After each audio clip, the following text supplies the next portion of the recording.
Saudamos a todos os nossos irmãos e irmãs com a paz do nosso Salvador Jesus Cristo.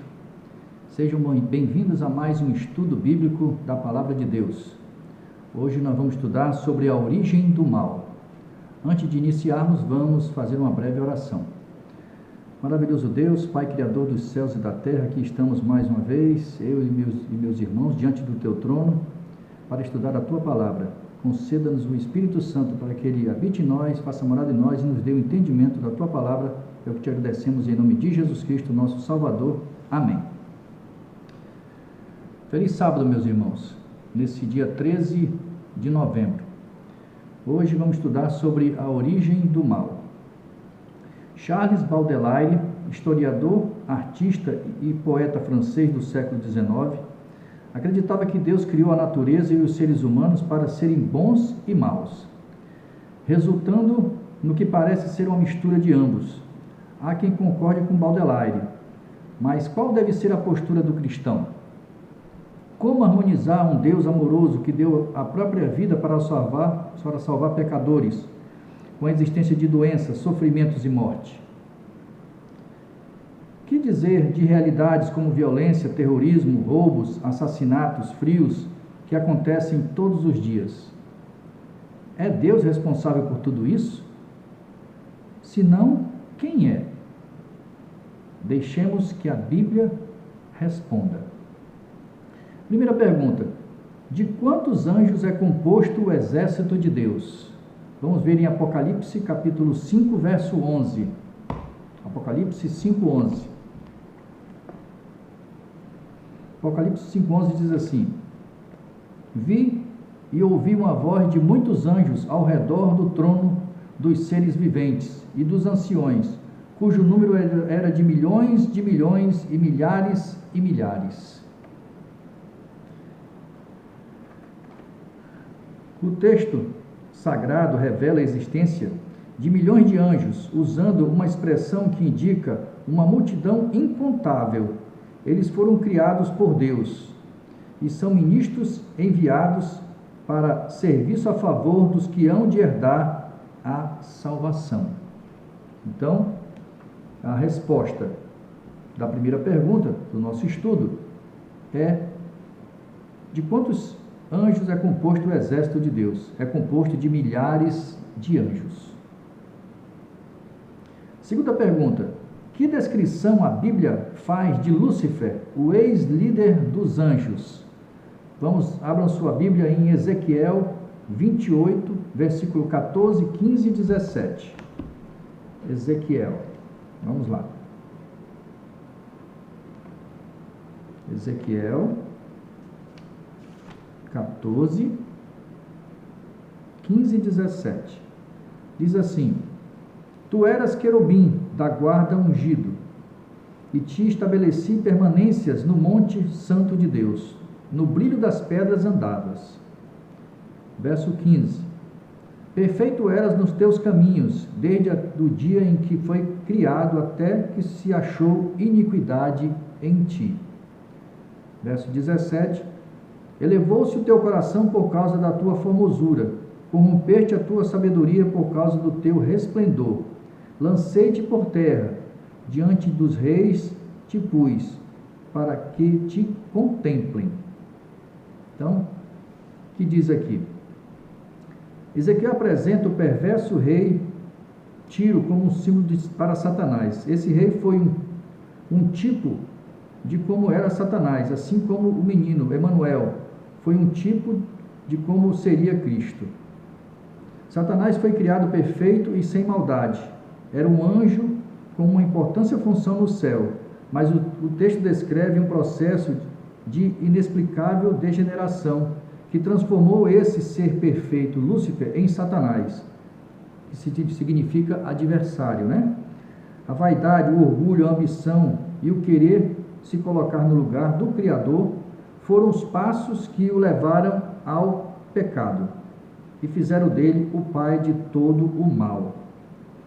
A função de Lúcifer no ambiente celestial era de importância singular. A expressão querubim da guarda denota uma posição de destaque.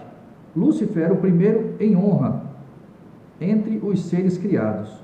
Houve um tempo em que a alegria desse anjo era executar as ordens divinas, porém, inexplicavelmente, ele abrigou iniquidade em seu coração e quebrou a santa lei de Deus. Então, resposta do segundo. Que descrição a Bíblia faz de Lúcifer, o ex-líder dos anjos? Perfeito era em teus caminhos, até cometer iniquidade. Iniquidade significa transgressão à lei de Deus. Terceira pergunta: que outros pecados esse anjo cometeu? Vamos ver em Isaías, capítulo 14. Isaías 14, vamos lá. Isaías 14, verso de 12 a 14. 14, de 12 a 14. Então, como caíste do céu, ó estrela da manhã, filho da alva, como foste lançado por terra, tu que debilitavas as nações. Tu dizias no teu coração: eu subirei ao céu, acima das estrelas de Deus, exaltarei o meu trono, e no monte da congregação me assentarei, nas extremidades do norte. Subirei acima dos mais altas nuvens e serei semelhante ao Altíssimo. Ok? Lúcifer atentou contra Deus, desejou se assentar no trono divino, ser adorado e comandar o universo. Descontente com sua honrosa posição, desejou também a honra devida unicamente a Deus. Lúcifer, nome de origem latina que significa portador de luz ou estrela da manhã, é apresentada nessa passagem simbolizado pelo rei de Babilônia. É mostrada a sua intenção de ser semelhante a Deus, estabelecido o seu trono onde o Altíssimo está. Ele desejava elevar-se acima das estrelas de Deus e ser semelhante ao Altíssimo. Nesse contexto teve início a rebelião cósmica de Satanás contra Cristo, cujo desfecho é revelado no Apocalipse. Ok? Então vamos... Tá? Então, que outros pecados esse anjo cometeu? É a resposta a pergunta do terceiro, né? Então, queria sentar-se no trono de Deus, pretendia ser semelhante ao Altíssimo e queria o lugar de Deus e ser adorado.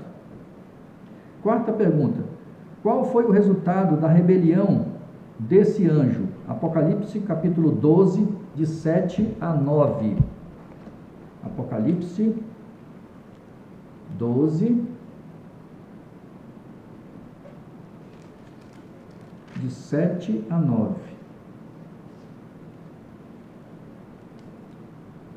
Houve peleja no céu, Miguel e seus anjos pelejaram contra o dragão.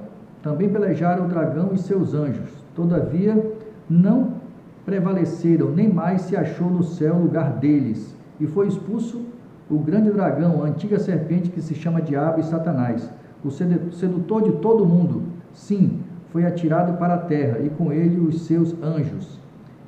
Então, é até o 9, isso mesmo. Então, vamos agora à resposta da quarta. Qual foi o resultado dessa rebelião, a rebelião desse anjo? Houve no céu uma grande peleja entre Cristo e Lúcifer. O mal surgiu no céu através de um anjo de luz que se rebelou contra Deus e passou a ser chamado Satanás. Neste conflito, a terra, a terça parte dos anjos, ou seja, 33%, se uniu ao inimigo, e todos foram expulsos do céu, vindo alojar-se na terra. Quinta pergunta: que advertência Deus faz a Adão e Eva no Éden? Vamos lá, peguem suas Bíblias e vejam em Gênesis, capítulo 2, de 15 a 17. Que advertência Deus fez aos dois, aos nossos primeiros pais? Gênesis 2, de 15 a 17.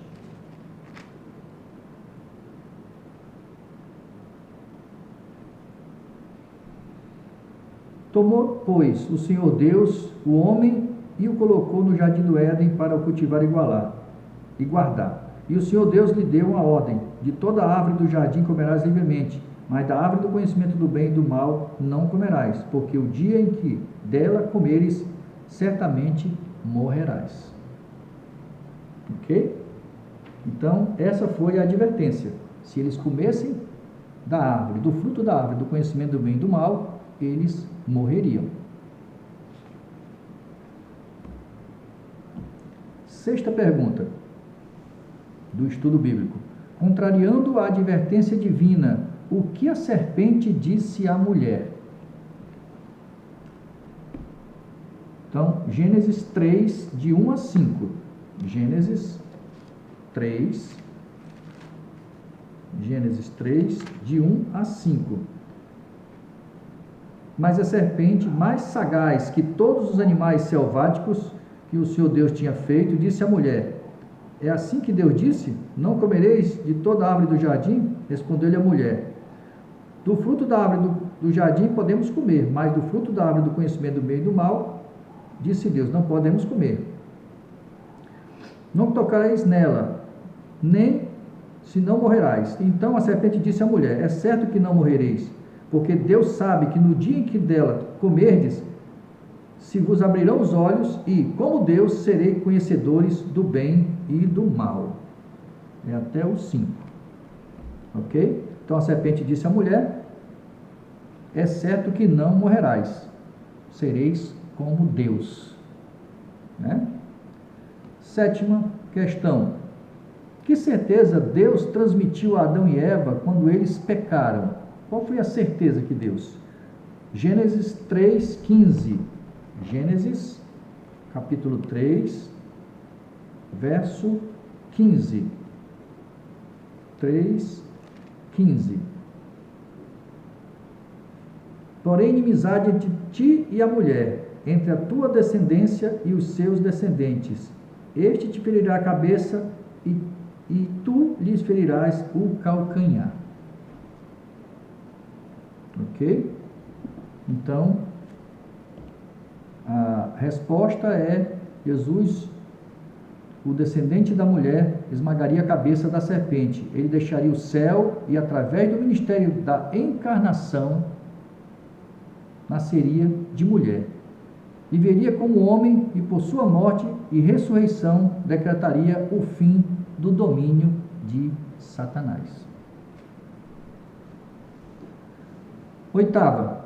De que maneira Satanás nos engana hoje? Qual é a maneira que Satanás nos engana hoje? Certo? Vamos lá, vem em 2 Coríntios 11, 14 e 15. 2 Coríntios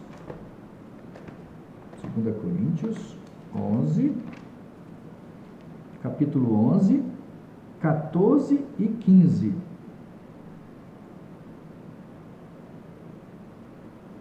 E não é de admirar, porque o próprio Satanás se transforma em anjo de luz.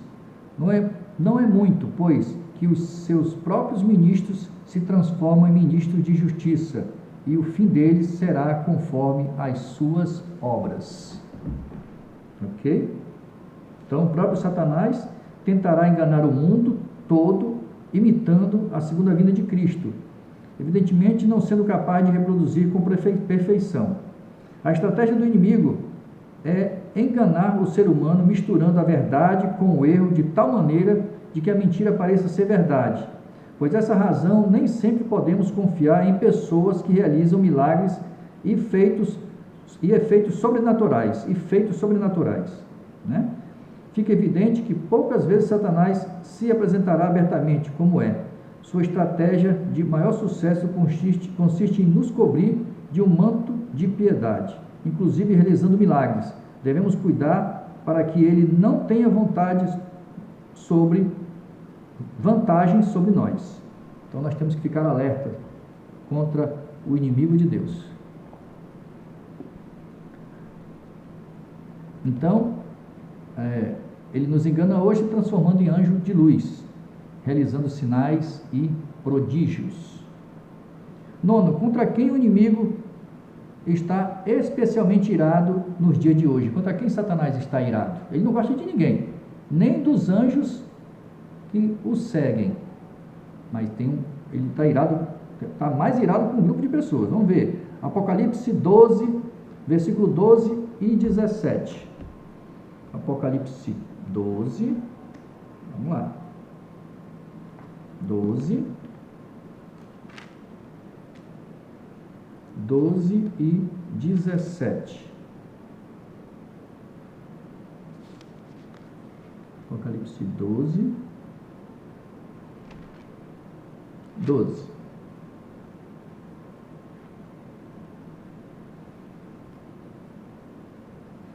Por isso, festejai, ó céus e vós, os que neles habitais. Ai da terra e do mar, pois o diabo desceu até vós, cheio de grande cólera, sabendo que pouco tempo lhe resta. 17. Irou-se tremendamente o dragão contra a mulher, e foi pelejar contra o restante da sua descendência. Quem são essas pessoas que ele está irado?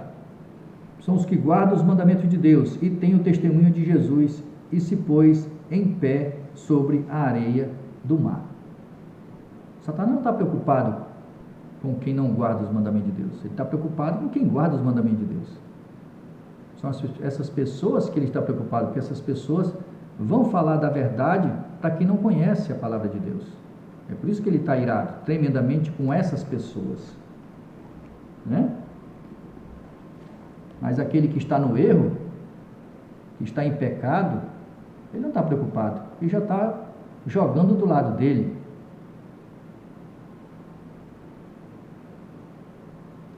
Vamos para a 10ª questão. Como nos é possível vencer Satanás? Efésios 6, de 10 a 18. Efésios 6,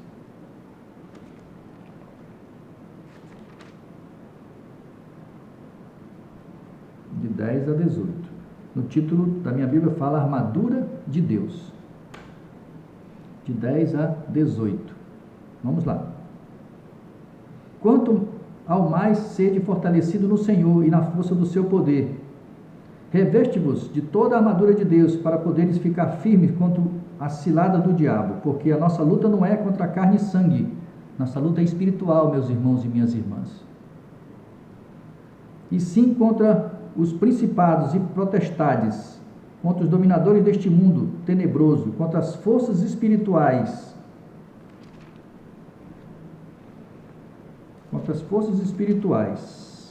do mal nas regiões celestiais. Portanto, tomai toda a armadura de Deus, para que possais resistir no dia mau, depois de terdes vencido tudo, permanecer inabaláveis. Estais, pois, firmes, cingindo-vos com a verdade e revestindo-vos com a couraça da justiça. Calçai os pés com a preparação do evangelho da paz, embraçando sempre o escudo da fé, com o qual podemos apagar todos os dardos inflamados do maligno. Tomai também o capacete da salvação e a espada do Espírito, que é a palavra de Deus. E com toda a oração e súplica, orando em todo o tempo no Espírito, e para isso vigiando com toda a perseverança e súplica por todos os santos. Amém. É isso que nós temos que fazer. Tá certo? Então diz aqui: com o pecado nossa natureza foi corrompida e hoje lutamos contra as forças espirituais do mal. As Escrituras declaram que com o conflito entre o bem e o mal, só seremos vencedores se usarmos a armadura divina e lutarmos com muita coragem. Temos que pedir o Espírito Santo, temos que deixar aquele que sempre venceu, que nunca perdeu uma batalha, lutar por nós, que é Cristo, através do seu Santo Espírito, já que a luta é espiritual. O que mais tem próximo de nós, o que mais tem nesse mundo são espíritos. São 33%, 1/3 dos anjos que são demônios, que usam as pessoas, e nós nem sabemos quando somos usados. E a única forma que nós possamos nos livrar de ser usados é clamando pelo Espírito Santo para habitar no nosso templo, que é o nosso corpo. Recapitulando: Lúcifer, o anjo de luz, e quis tomar o lugar de Deus. Eva foi enganada pela serpente. O mal se originou no céu e no coração do anjo livre, e não com Deus. Lúcifer cometeu iniquidade, que é a desobediência à lei de Deus. Ele enganou os anjos e tem enganado muitos através de sinais e prodígios. Sua ira é contra os que seguem os mandamentos de Deus. Então nós encerramos a nossa lição de hoje, a terceira lição do estudo bíblico, que é a origem do mal. Na próxima lição nós vamos fazer sobre o plano da salvação. Então, meus irmãos, foi assim que originou o mal no céu, no coração de um anjo perfeito, mas que quis o lugar de Deus. Que nós possamos continuar em oração, confiando nesse Deus maravilhoso que deu seu Filho para morrer por nós. Só Ele pode nos salvar. Só Ele pode nos livrar das ciladas do inimigo. Fique na paz do nosso Salvador, Jesus Cristo. Ele nos ama e Ele quer nos salvar. Amém.